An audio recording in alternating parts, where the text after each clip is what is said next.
I'm gonna move away and just let's appreciate how sexy the ship looks right now. Like with the camo and everything. The camo is nice, don't get me wrong, but if you look at the camo that the Russian CV's got, to me it just looks too much the same. It does look very similar. I will give you that. All right, so let's take a look at your build, sir.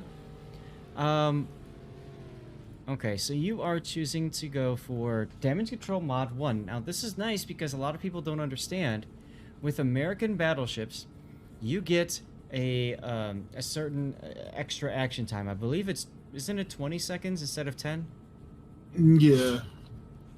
And then when you add on top of that, your Damage Control Party Modification 1, you get the extra 40% to action time for that consumable. And that's important because now you can see he gets 30.8 seconds of invulnerability. He cannot be set on fire, cannot be flooded, can't lose his engines, can't lose rudder, can't lose modules for 30.8 seconds. So this is when you use Damage Control Mod 1, in my opinion, on American battleships, if you're going to use that on anything at all. Now, you keep that in mind, though, that extra action time means it takes longer for your damage control party to reload. So there's a balance there you have to think about. Damage control system 2 makes sense there. You're going for a quicker turret traverse because you're planning on brawling up close and personal. You could take artillery plotting mod 1 as well. This is good if you want to play a battleship that fires off planes every now and then. But you're playing mostly a battleship and then planes if needed, right? Yeah. Which is how this line, Kearsarge, Issei, and Tony are meant to be played, not just find an island and only launch planes every so often. Gotcha. And actually, it works out pretty well with that. I think the most I've tanked in this was like 2.5 million. Okay. Now, you've chosen Air Group Modification 3 so that you can use the planes more frequently, 5% better prep time, and so that your aircraft are faster and have more hit points. So essentially, you want to ensure your bombers get on target quicker and more bombers hit. Okay. Alternately, there's always propulsion modification. If you find you're using W and S a lot, you're trying to speed juke things, or there's damage control mod 2 if you're going to play the traditional battleship role and be farmed by everything that shoots HE. Well, this isn't a traditional battleship, so I didn't want to take that. And with the extra HP on the planes, even if I get into stacked AA or a single ship with the FAA, I can guarantee at least 2 bombs to hit or try to hit. Absolutely. Concealment makes perfect sense here, and then artillery plotting room also makes absolutely good sense. You know, this is a special module for American battleships that really does tighten up dispersion. You could go main battery mod 3 if you wanted to. You know, and the idea there is you have accuracy via, you know, shell power or reload or whatever. Correct. And I would say definitely take the accuracy over the reload, only because this line is especially Nebraska, not so much Delaware, but Nebraska, it's very shotgunny. I had a broadside Hipper when I was playing Nebraska once. No, not Hipper, Hindenburg. Fired both turrets, and they splashed all around it. Awesome. Okay. That's just how shotgunny it is. Right. So let's take a look at your captain builds. Oh, Tara, that's awesome. Humans 1. We have Emergency Repair Specialist, followed up by Grease the Gears, and then Adrenaline Rush, and then you went Concealment. So that's kind of like what we were talking about with Rob in his replay. And then we moved on from there to Fire Prevention. Good. And then you've picked Gun Feeder. All right. So obviously that's so you can switch between HE and AP much quicker for guns that are loaded. Yes, because generally you're not going to use that rear turret that often. That way it can stay loaded, and if you have to switch from AP to HE because of DD's rushing you, you'll get that benefit. Yeah, and that's a bad habit that I've picked up from before Wargaming made the change so that if you change out from AP to HE, the old way of doing it was Gunfeeder didn't apply if any of your turrets were on cooldown. They were still loading up their armament. Wargaming changed it so that Gunfeeder applies to each individual turret. So what Big O is saying is if your rear turret is full and loaded, and you've, let's say, fired your front guns, you can then switch from one shell type to the other, and you get the benefit of Gunfeeder in your rear turret. So that's what that means. And the front turrets. Well, sure, but if you've already fired your guns, then that doesn't matter, right? Oh, no. Like, if you fire your guns and then you want to switch, it takes that deduction of the base reload. Oh, really? Okay. Yeah. Huh. I must not have... Maybe that's me being an old dog on that one. Okay. And then we've got... Your old age is showing, Zath. Thank you. No And then pun you got intended. Emergency Repair Specialist, so you get the extra heal, and damage control party consumable action time is up by an extra 10%. So this synergizes really well, again, with damage control body modification 1. It's not just for the extra heals. Putting all this into the damage control, it's really nice. Yeah. And then over here now, you've got just 2 signal flags, ramming and no debt. Priorities. I'm guessing because you don't have a lot of the other flags, so you don't want to use them in the battle? Correct. Okay. Other ones that are helpful. Sorry, go ahead. That, and I use them for, like, speed flag I use for Paulo. Sure. Heal, fire flags I use for Conqueror. Okay. To boost that. Yep. Fair. Yeah, if you don't have a ton of flags, there's no reason...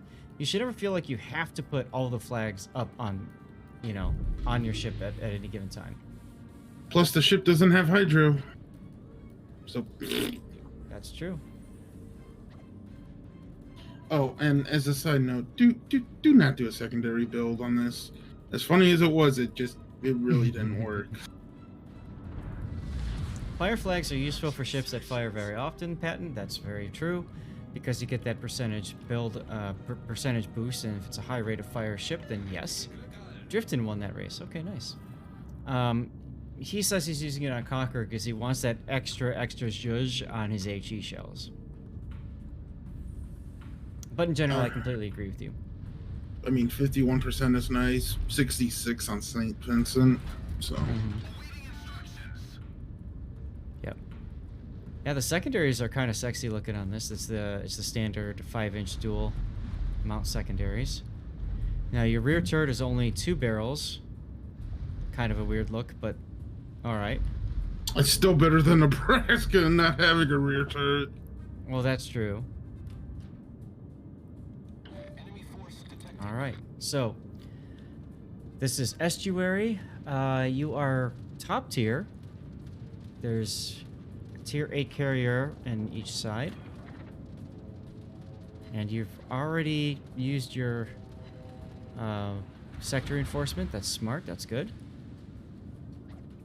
Yeah, this line actually has good AA. I was in a match with Nebraska, right? I mean, it's the one before Delaware, so... 2 Kagas. Guess how many planes I shot down between 120. Actually, 55. Oh. But they were so focused on me that RCVs were able to just pelt everything else on their team. They had to assert their dominance on you. Yeah, and I asserted my dominance on a tier 6 destroyer by dev striking him with the bombers. Nice. Speaking of which, I think you're about to launch. Yep, right now. Good. All right. Looks like you can take a shot first at the King George, and then you're going to launch while your shells are on cooldown. Makes perfect sense. I'm pausing the action because I want to get a shot of you taking off, or your planes taking off. And look at this, it's perfect timing because you can see the smoke from me just firing with the planes going up. Yeah. There's your cover pick. It is, actually. I'm just waiting a little bit longer. How's that look, huh? That looks good. Is that sexy or what? If I go even farther, you can see Delaware, although it's been It's been dirtied up a little bit because he took some overpens to the face. But that looks sexy. Let's see if we can get something else out of it too. Because what I want to do too is I want to get into a tight. Some of you guys probably know this. I love photography, but I also love aircraft. So like watching aircraft take off from even if it's a fictional ship, I don't care. I think it looks awesome as hell. So, Chad, if you will, just indulge me a moment because I want to play with this. Like this is also kind of cool too. When you go farther down, and you can look up at the plane going up like that, maybe. That's kind of neat too. And that's where you can see all the bombs underneath it. Yeah, that's true. That's a good point. But wait, there's more.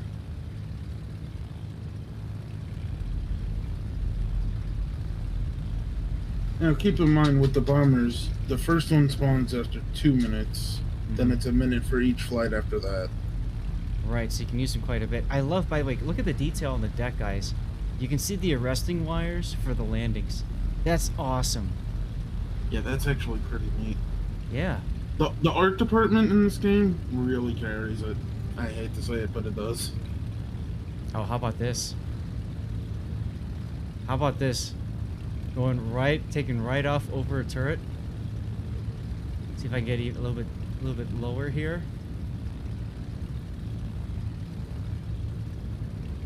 Ah, stupid sun. What is that? Looks... If it wasn't for the sun, that would be perfect. But in my opinion, I still like the one with the right after I fired. Yeah, I agree. The sun though, we can kind of get it out of here. God, is it control? There's one. I'm trying to get the sun right on the other side of the tail. There we go. Got it. See, now we got the sun out of the picture. And we can do something like this. We can turn a little bit more, get the barrels in. Let me screenshot that. Let me go a little bit closer.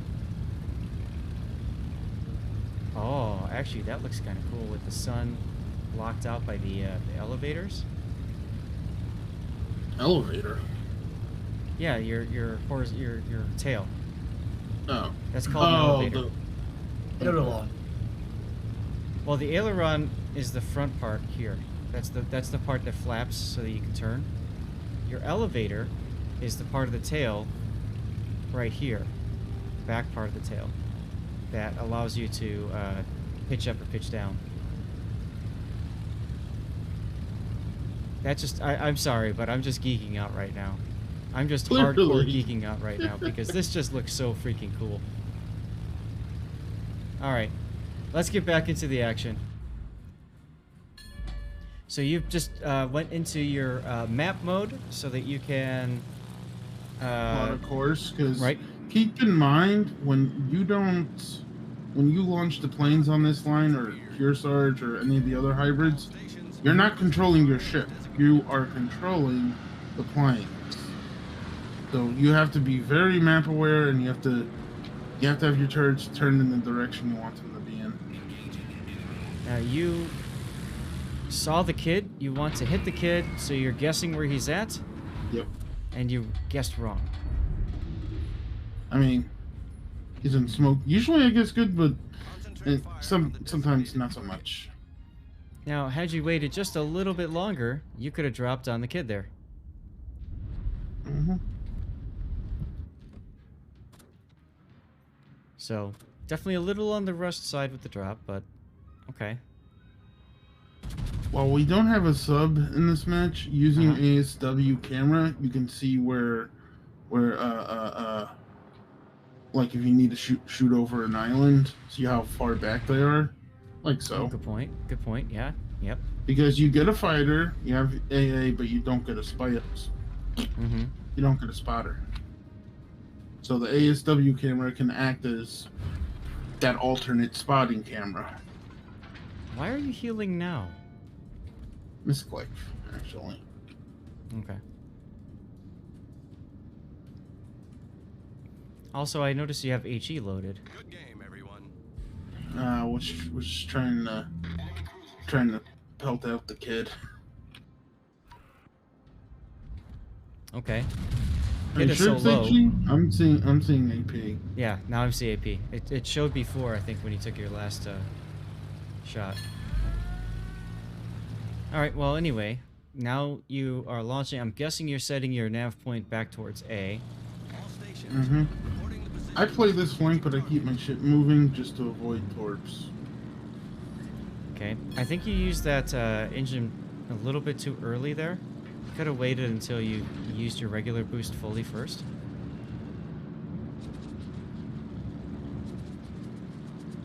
And you're trying to find the kid. Obviously you don't, so you switch to Surrey. That's smart. Yep. Hi, Surrey. All those bombs. And none of them hit. I mean, the vertical is nice, but the dispersion on the bomb drop can be not so nice. Mm-hmm. Either take that shot quickly on the Surrey or pick somebody else. Okay, good, you pick somebody else.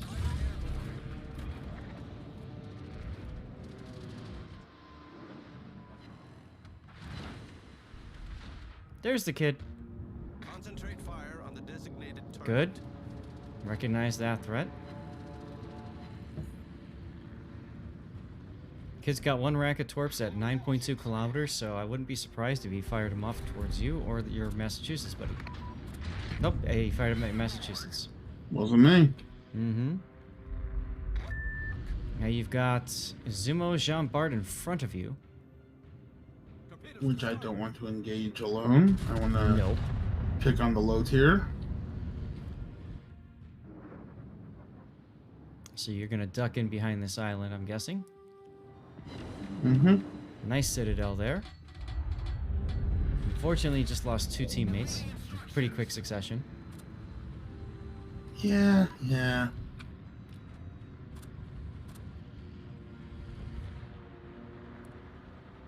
Planes are up, so you're probably gonna shoot after you're gonna launch them after you shoot here, right?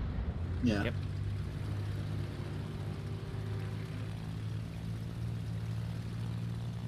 All right, who's your target for this drop? I forgot. Kid's Honestly. smoking up, so you can't go for Kid. I'd probably go for the Izumo or Jean. Actually, I'd go for the Jean Bart. He's coming closer to you. So you don't have to go through like a ton of anti-air. Actually, I was thinking KGV. I might have tried to take the kid out with this one. I forgot. But I'm pretty sure it was the KGV because he was low. Well, the problem with the KJV is, as you can see, you're going over an awful lot of anti-air just to try to hit him, and this is the 3rd time you've missed something now. You got no bombs. No bomb hits, I should say. 1 skull difficulty stream raiders. I'm gonna launch it off stream, guys. Well, good thing about having guns in planes, if one misses, you can shoot the other one. Yes. All stations. Jean Bart did die there. See, so if you would have bombed the Jean Bart, I think you would have Requesting fire on the been designated better off. In general, in your previous replays, especially with carriers, we've often talked about the need to be patient, and I think we're seeing that here again. That patience might work out better for you, like taking your time, lining up your drops, thinking about who can negate your planes and stuff like that. on Neptune's beard.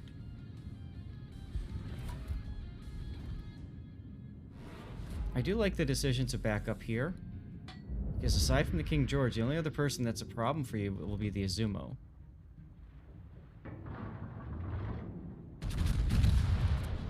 So if you're going to keep backing up, you're going to want to turn so that your rudder points your bow towards where the Izumo would come in from. Oh my god. Yeah, I don't know where the citadel on that one was, but okay. Yeah, that was pretty nuts. Alright, there's the Izumo. The Izumo is stopped. He's not pushing in because he knows I'll have his broadside. Right. So, okay, now you're going for the kid again. Alright, that makes sense here. You know he's out of smoke. Oh, he just got just hammered your ACAD. Yep. But, you know, there goes my spotting. However, having my own planes, I have my own spotting. That's Kid, right, that's right. tier 8, best AA in the game, right? Yeah. Not There he anymore. All right. Well, 2 bomb hits. And one's that counted the most.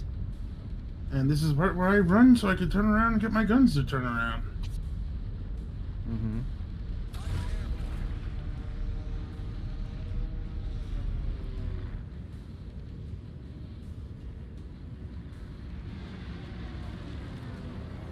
Now, the nice thing, too, about playing these hybrid ships, you don't have to rely on DDs or subs to do your spotting.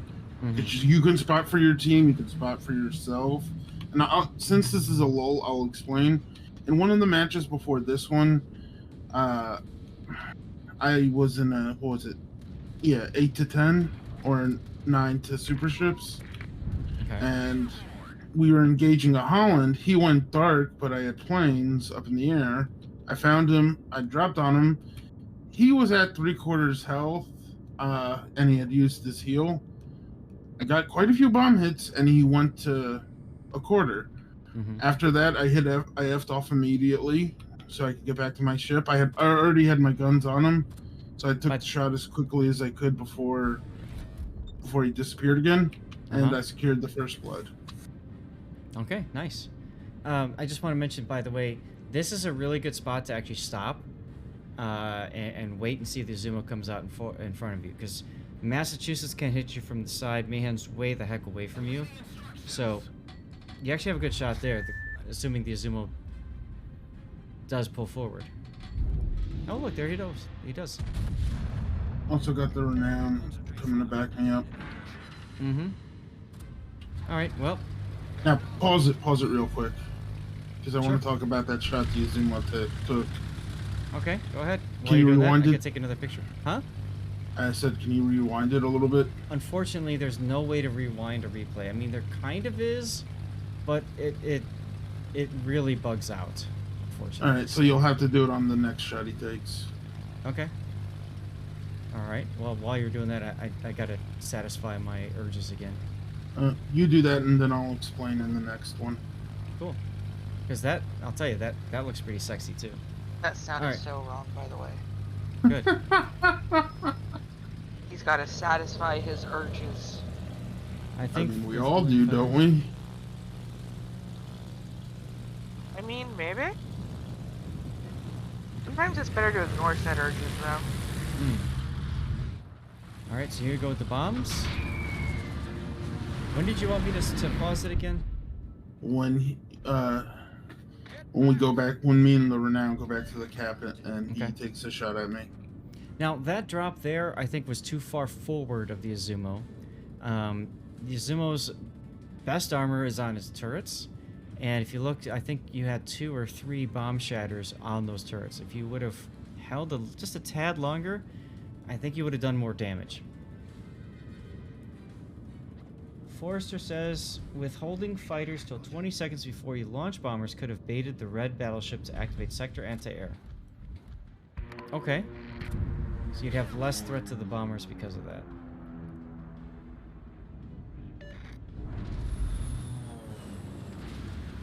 Now, the reason I did the ASW was not to see where he's going, but to see if the Charles was still headed in this direction, which it turned out it was. Well, it's decap, isn't it? Yeah. That's why I told the Renown to focus the Charles, not the Izumo. Because if anything, I was going to ram the Izumo. Very quick snapshots on the Charles. You get the decaps, which of course you want. Alright, pause. Okay. What's up? We'll go with the Charles. The shot he just took, yes, he had my broadside. However, the armor on this line in particular, I don't know about Louisiana, but you if you have the broadside, you still don't want to go for the Citadel shot unless you got really big guns, because the Citadel is well protected. It's well below the waterline. Now, what you want to do? Can you turn the camera to the side of the ship? Yep, I'm already knowing what you're thinking. So you're telling him to shoot here. Yeah, shoot the hangar, not the deck. Shoot the hangar. That's where you'll do the most damage to them, even if it's overpens.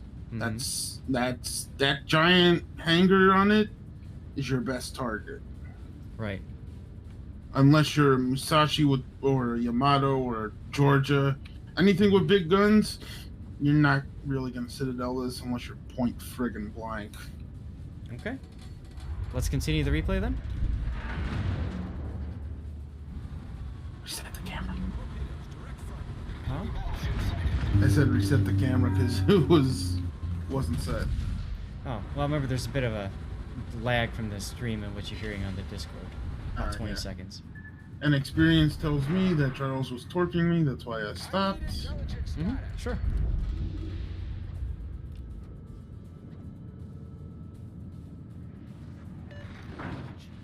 Bockington says if Charles did that, half the hangar's armored at 50 millimeters, so shells impacted, it would have bounced. No, not the flight deck. The flight deck is 38 millimeters. The sides of the flight deck is only 19. I'm looking at the armor layout right now. Okay. Maybe you're thinking. Maybe he's talking about the Louisiana. That's possible. Let me see. Nice drop on the Izumo here. There you go. Unfortunately, 7 shatters. Stevie, what's up? Yeah, the reason why these shatter so much, they only pen 42 millimeters. They're great for cruisers. They're great for lower tier battleships, destroyers, even CVs without a armored flight deck. But against battleships, no. Okay.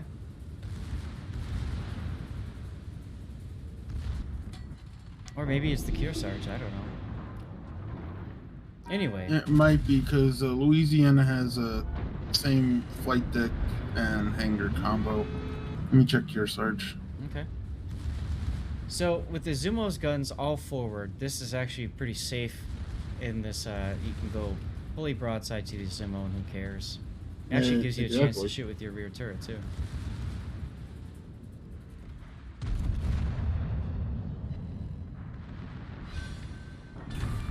Gotta protect the tier 7.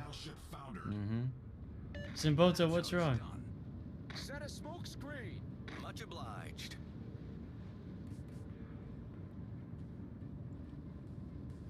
Alright, Stevie needs to get out. Give me a second here. No, Kearsarge has the same lineup as the Okay. She's ugly. Yeah. They're not the prettiest ships in the game, but if I were to say these are one-man army battleships, they really are. Now here, I'd probably go after the Mayhem instead of what you're doing, which is obviously going to drop the carrier. Just because I think it's smarter to just secure that side completely, and then you can go have your way. He with was the in carrier. smoke. I would have missed him. All right, thanks, Pockington. I don't have the ship on my account, so I can't really speak to its characteristics.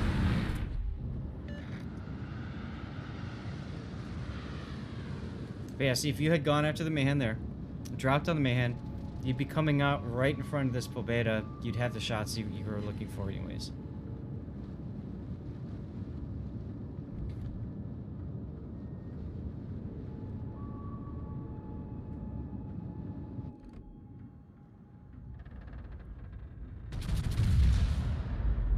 I was just gonna say, I think you killed something and you shot the fort with your rear turret.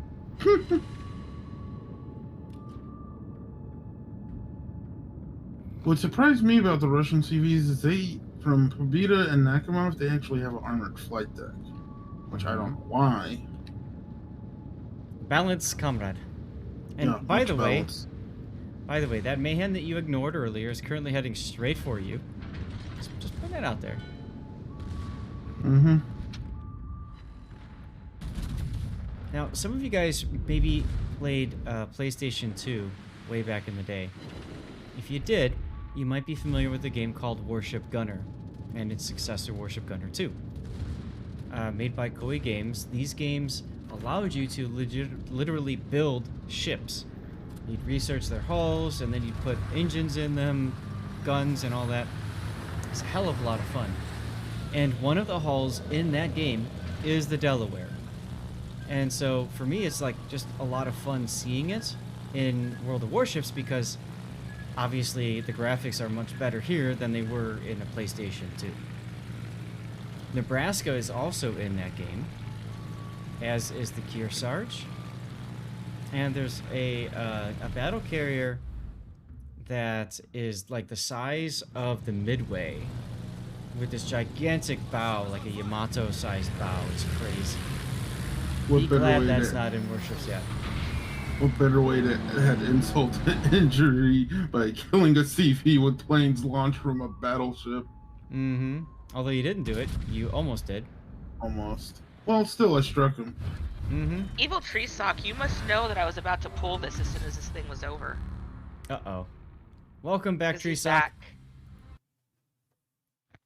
Let's take a look at the replay render. And while you're looking at the render, I'm gonna pull this. Fine. Tara Aldarian, here you go. Have some Archer Scrolls. The bomb drops from this line.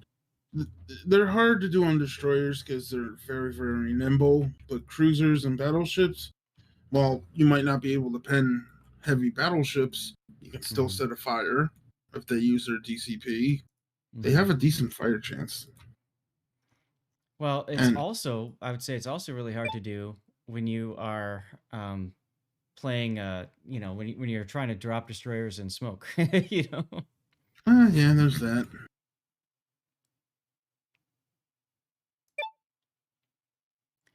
When the kid's already been given away. There you go. Actually, right, Evil Tree Sock won it.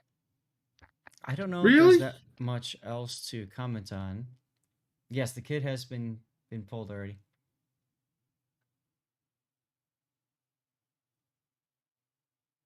By the way, Robloxian won the last giveaway. He just needs to speak up if he's still here.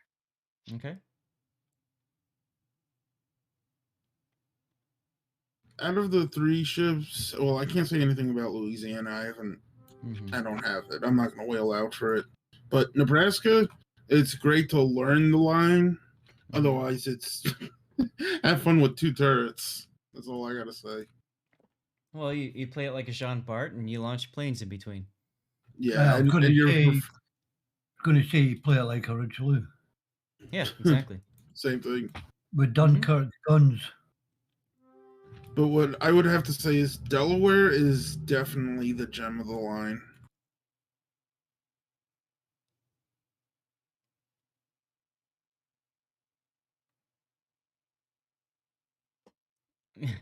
There you go, Botanica. All right, looks like somebody was pooping.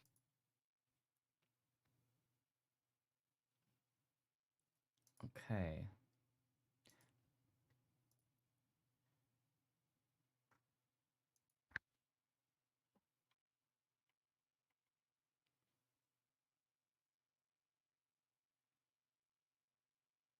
Yeah, a very solid game. Like I said before, the only commentary I can provide here is very similar to what I've said with your carrier stuff, which is work on patience with those planes. Yeah, I guess I need to work on that. Like, I think you're trying to do too much with them. You wanted to go after that kid at the first time. He's in smoke. No way in hell are you going to see him unless if he was shooting his guns, then I would completely agree with your drop on the smoke on the kid. If you knew where in the smoke he was, then that makes perfect sense. Drop away. And then later, you went over a whole bunch of anti-air fields. I mean, you didn't lose any planes. Congratulations there. But still, you wasted a lot of time trying to go drop bombs on the King George when you had the Jean Bart literally just saying, here, drop me. And, you could have easily nailed him. And then that Mayhem, there's the third one. Either way, what I was trying to do with the Mahan was when the planes were back up, try to get a bomb drop on it to kill it, and then get a double strike with the CV pelt. Right, you're trying to go like do a flourish and it failed miserably. Yeah, but actually, with this new line, you'll be able to get double strikes quite often, more often than not. Sure. All right, guys.